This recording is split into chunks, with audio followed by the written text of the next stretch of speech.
All right, we are jumping into the book of Exodus on our Torah portion cycles. And as I've mentioned before, the book of Exodus in Hebrew is actually called the book of Shemot. And it comes from the first verse in Exodus where it says, "Now these are the Shemot, or names, of the children of Israel who came to Egypt." And that word Shemot, I've mentioned before, it's an interesting word. It's four letters in the Hebrew. The first two letters, which are Shin and Mem, together spell the word name. Letter 3 is the letter Vav, and it's in the shape of a Roman nail. And one of my favorite letters, the fourth one, the letter Tav, it represents covenant, it represents sign. And there are Jewish writings that even say that it means cross, which isn't really hard to see because in the ancient scripting of the Hebrew language, literally the shape of the letter is of a cross. And I find it kind of telling that while this is known as the Book of Names, even in that word, it is revealing to us there's something about a name that is to come that is associated with a Roman nail and a cross. And of course, this is the same book that talks about there being a Passover lamb, the body, the blood. There's going to be the story of redemptions and signs and miracles, and talking about really a lot of the things that happen on the back half of Exodus when it starts getting into the tabernacle and things about things tabernacling, God dwelling with us. And I just think that's a beautiful thing that's hidden just in this word. And so I want us to kind of jump into the book of Exodus and start taking a look at some of the ideas that are behind the names and some of the things. This is probably going to be a two-part teaching because I could guarantee you I can get to chapter 2 and 3 and still be at already 20 something minutes. And this covers the first 5 chapters of Exodus. And so we will jump into that and see where we can go. And so historically, we already understand the precedent set by the book of Genesis. It even says in the book of Exodus, "Now there arose a new king over Egypt who did not know Joseph." And historically, in the Bible, we understand that Joseph was this kingpin character who served of immense importance.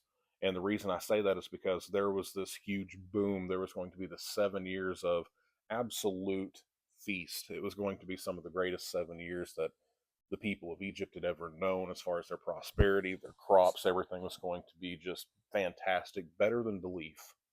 But it was going to be followed by the famine of famines, which is going to be some of the worst things that they had ever seen. It was actually prophesied and said that the years of famine were going to be so severe that the people wouldn't even remember how good times were prior to and before. And so when it comes to Joseph, he was of absolute immense importance because he was savior of the world in a lot of ways. He helped procure for the people a way to survive, even when things were far less than ideal. And of course, we find the family of Joseph, that being Israel, they traveled back, or they traveled to Egypt itself. And so Exodus is setting the stage to where what was promised to Abraham all the way back in the book of Genesis, that his children, his descendants, were going to be held captive for hundreds of years. This is the stage where we see that they're going to make their exodus, they're going to make their way out. And that really becomes a hot issue as Exodus 1, verse 8, I believe it is, says, "There's going to arise a king who did not know Joseph." He couldn't relate to the goodness, the way that the people were helped. They were aided.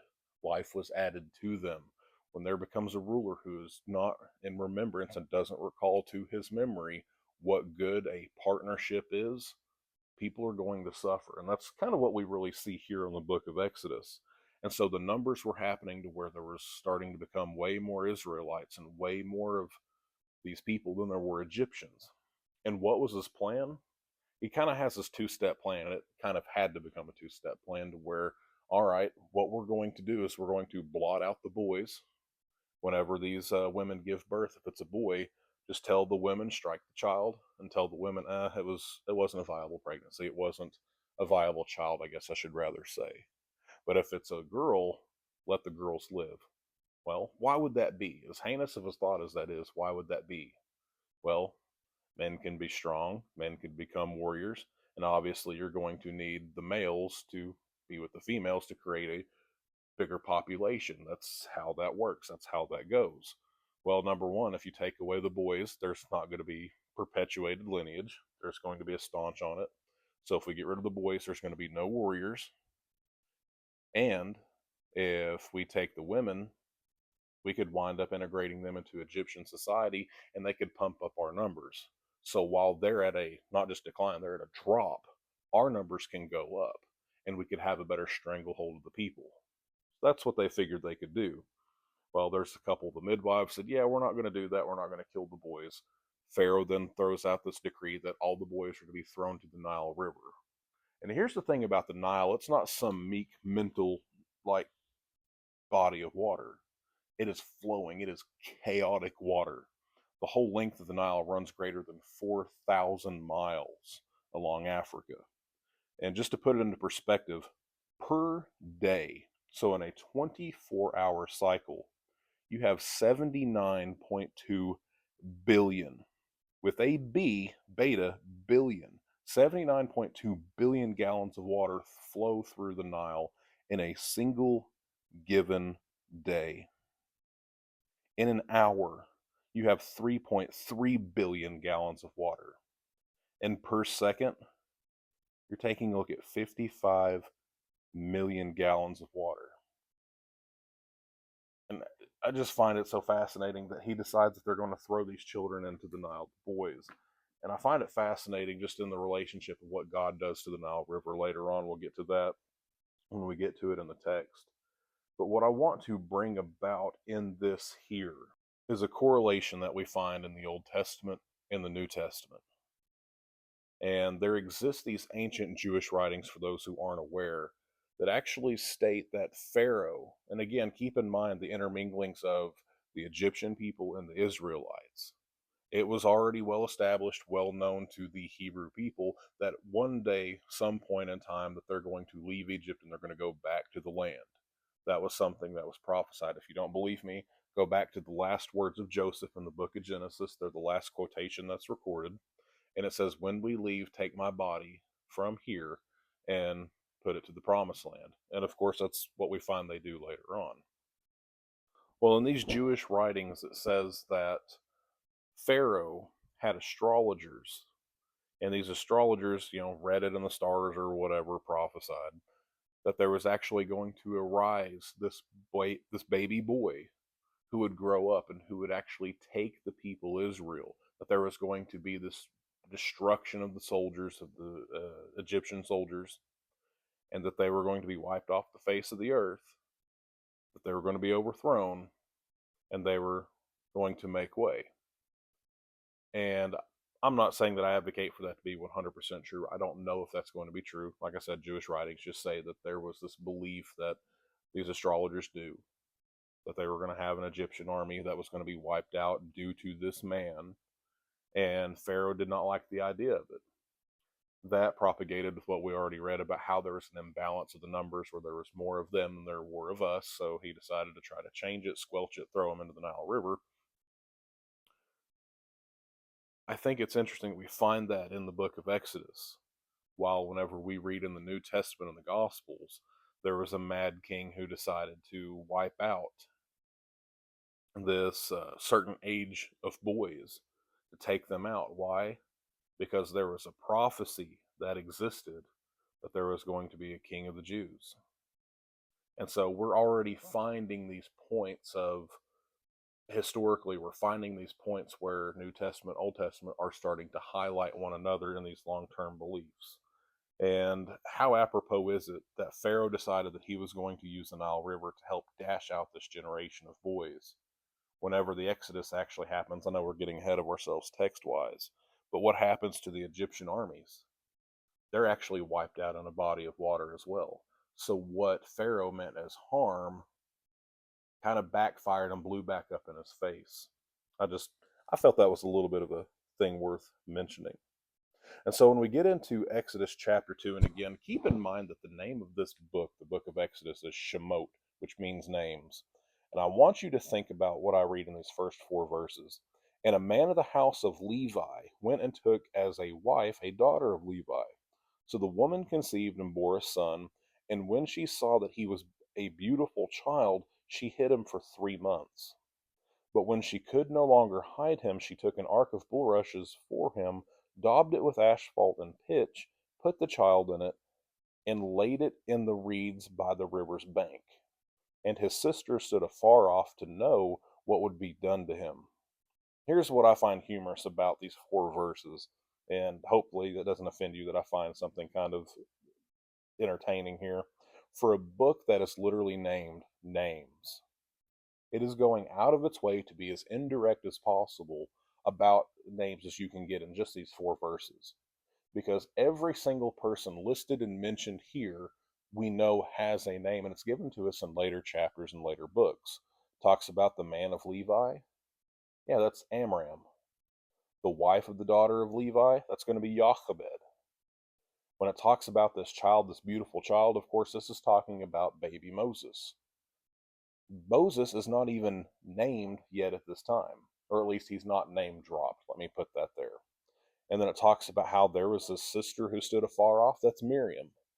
You know who's missing from this story automatically entirely? Moses has a brother who is 3 years older than him, and he's not even mentioned yet in this point in this time. Poor Aaron. He's just getting left out. Poor middle child, right? I just find it kind of interesting and fascinating. But what I want to draw our attention to on this just real fast is that it talks about this ark that Jochebed had made the mother of the child. Some translations say ark, some translations say basket. No matter how you look, no matter how you shake it, I want to draw our attention to that word in the Hebrew, and it's the word teva. What is so significant about putting our attention to this? And it's this: of 78% of what we have as our Bible, 78, 79%, it's Old Testament, it's Hebrew. There is only one other place in the entirety of the Hebrew scriptures, the Old Testament, that talks about a teva, that it's used only in one other spot. It is here in Exodus, Moses' basket, and the other teva is Noah's ark. Nowhere else do you find in the entire Old Testament is the teva ever mentioned. But both of these things, both Noah's ark and Moses' basket, they're instruments of salvation. Both of them are triple layered, they're covered with pitch, and both of them were put into a world or a place of watery judgment. And what I find interesting too is you fast forward in time and you get to Aramaic, which is a sister language to Hebrew. In their own language, they have a word that's teva, and it is literally the word word. And so whenever you already, if you associate this word teva or ark, whatever you want to call it, when you automatically think of it being a term for salvation, preserving life in a watery world and of judgment and chaos, think about what John says. In the beginning was the Word, and the Word was with God, and the Word was God. If we were to interpret that through the lens of understanding what it means in the Hebrew, but also Aramaic, when we find ourselves in the Word made flesh, we are in a place of salvation. We are in a place of safety in a world of judgment. So I just thought that was something I could kind of throw out there. Verse 5, and it says, "And the daughter of Pharaoh came down to bathe in the river, and the maidens walked along the riverside. And they find the basket floating. They recognize that it's one of the Hebrews' children. And it says here that his sister, which we know to be Miriam, said to Pharaoh's daughter, 'Shall I go and call a nurse for you from the Hebrew women, that she may nurse the child for you?' And Pharaoh's daughter said to her, 'Go,' and called the child's mother. Then the Pharaoh's daughter said to her, 'Take this child away and nurse him for me, and I will give you your wages.' So the woman took the child and nursed him. And the child grew, and she brought him to Pharaoh's daughter and became her son. So she called his name Moses or Moshe, saying, 'Because I drew him out of the water.'" Think of the faith that Jochebed, the mother of these children, must have had. This Nile River is not, like I said, it's not a meek little body of water. It's a 4,000 miles long, and you've got pythons and hippos and all sorts of scavengers and things that would be more than willing to take a life for a meal. She had this child put to the waters and did everything in her power to make sure that he was going to live. And I have to think back to Teva being Noah's ark. It was built by the commandment of God to preserve life. And I really truly feel that with this basket also being called the same thing, that it was a labor of love, hoping that it was going to be a means of preservation for the life of this child. And just how sweet and poetic is it that we find this teva, that Pharaoh himself who decided that he was going to decree that all these boys get eradicated by the river and the Nile. How apropos is it that it's that man's daughter who brings in the child that is the undoing of all of this chaos and actually comes really to fulfill this prophecy, this thought, who is going to withdraw the people out of the land of Egypt. And it is so, think about it this way: Moses. You have Moses, Moshe. He is given this Egyptian name. It's not even a Hebrew name. It means withdraw because he was withdrawn from the waters. How did God use Moses in relation to the Israelite people and the mixed multitudes even? He used them to help withdraw and remove them from the land of bondage, slavery, and restriction. One of the things you're going to find with Moses is absolute typology. He is a shadowing of what we're going to find in the Messiah. Matter of fact, whenever you see the term Messiah, it means anointed one. Whenever we say that Moses was a savior, that's not taking anything away from Christ. Christ is king. He is the King of Kings. We can call people saviors. We just have to realize that Christ is the savior of the saviors, like he is the King of the kings. So I just thought that was a little small point of interest. Let's go down to Exodus 2, verse 11. Now it came to pass in these days that when Moses was grown, that he went out to his brethren and saw their burdens. And he saw an Egyptian beating a Hebrew, one of his brethren. So he looked this way and that way. And when he saw no one, he killed the Egyptian and hid him in the sand. And when he went out on the second day, behold, 2 Hebrew men were fighting. And he said to the one who did the wrong, why are you striking your companion? Then he said, who made you a prince and judge over us? Do you intend to kill me as you killed the Egyptian? So Moses feared and said, surely this thing is known. And when Pharaoh heard of the matter, he sought to kill Moses, but Moses fled from the face of Pharaoh and dwelt in the land of Midian. And he sat down by a well. A little bit to unpack before we move on. How interesting is it that we, of course, know Moses, who is going to be the savior of his brethren. The first time he shows up to intercede on his brother's behalf, he is rejected by his brethren. And then he goes to be concealed for a while. It makes me think of the Gospels when Christ first rolled up on the scene. He was accepted by some, of course, but as a whole, he was rejected by his nation of brethren. So then came a time of concealment. Also in Jewish writings, there's actually rabbis, and I mean, not just a very unknown minority. There's some very well-known rabbis who even cite to this day some that talk about how the Messiah was going to be rejected by his brethren, and that is going to force a time of concealment until the time is right. Then he's going to show up, and they're going to realize you were a part of us all along. Again, Moses was actually given an Egyptian name. He was given a name of the world, not a name of the people. That's not what he was recognized by. And then whenever you see in this world today, and from the Gospels and really to the time forward on, you find that there's these people who, these Jews, they don't recognize Jesus as their Messiah. Because after all, Jesus, he can be the Messiah to the Gentiles. And a lot of them have said that historically as kind of a joke, making it in jest. They don't realize that they have rejected him. But there's going to come a point in time where they're going to embrace him for who he is. And interesting that we'll find here, I'll make another point with it. It says that Moses sat down by a well. Here we find that he sat down by the well, and it talks about how the priests of Midian had 7 daughters, and they came and drew water, and they filled the troughs to water to their father's flock. Then the shepherds came and drove them away, but Moses stood up and helped them. He stood up to what the people were doing to them and defended them. But when Moses stood up and helped them water their flock, when they came to their father, he said, how is it that you have come so soon today? You're back early. What's up with this? Listen to what they say. An Egyptian delivered us from the hand of the shepherds, and he also drew us enough water to water the flock.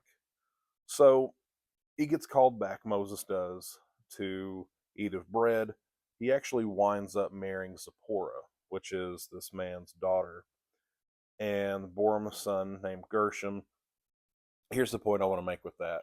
Historically, what's already happened in the book of Genesis, Jacob found a bride at the well.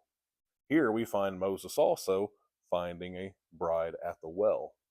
Makes me think in a way, this whole situation, you know, who is Midian? When it talks about they were in the place of Midian, Midian was actually a son of Abraham. You have Ishmael, you have Isaac. Well, there was also Midian, and there were some others as well, but Midian was born after Sarah had died, and Abraham married a woman by the name of Keturah. I don't think it would be too terribly difficult to think that they probably knew the God of Israel in some way, shape, or form, even if through fact, fable, or just historical knowledge. And what I think is interesting about this is they kind of share common blood, historically speaking. Makes me think of John chapter 4 whenever Jesus starts talking to the woman at the well, the Samaritan woman. And keep in mind, I think we already all know that there's this fever pitch that existed between the Jews and the Samaritans in the time of the Gospels. And a lot of it comes down to places of worship. You find it prophesied in the Torah to where there's going to be a place where God is going to set his name. They have the tabernacle form of worship, and then eventually where God puts his name, that's where it's going to finalize. That's where it's going to stay and be. And that's, of course, where the temple would be established in Jerusalem later on in the future. When that time came, there were some people who wanted to stay at Shiloh and continue the tabernacle experience at Shiloh as compared to the temple worship at Jerusalem that was prophesied about.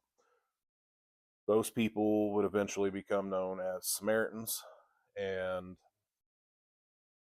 there just existed this beef and animosity. They held their own religious beliefs. They didn't believe in the prophets. They didn't really care for the writings. And they even kind of used what I would say was whiteout on the Torah, where if some of the stuff sounded good to them, they would kind of whitewash it, put their own terms, like it wouldn't be Jerusalem. It would actually still be Shiloh. We actually find that very evident in the book of Acts. That's a discussion for another time. But whenever we roll into the scene of the Gospels, these people, the Samaritans, are known as half-breeds because, well, they have the truth, they denied the truth, they're living half-truth, half-lie, they're walking considered in hypocrisy.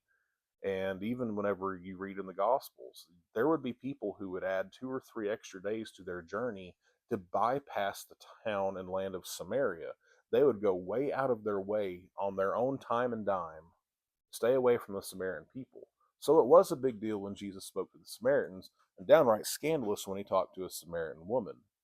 But he was at a well. Jesus met the woman where she was at, and it seemed like she lived quite a life already at that point, if you know the story. But even though she was in error, she was in wrong, historically they might not have had everything right and agreed on everything. She had an encounter with Jesus, kind of set her straight, and at that point she was a part of the bride. And I just think it's interesting that Midianites were kind of, in some way, shape, or form, blood to the people. And then you find some of the Samaritans historically that it's kind of a similar story.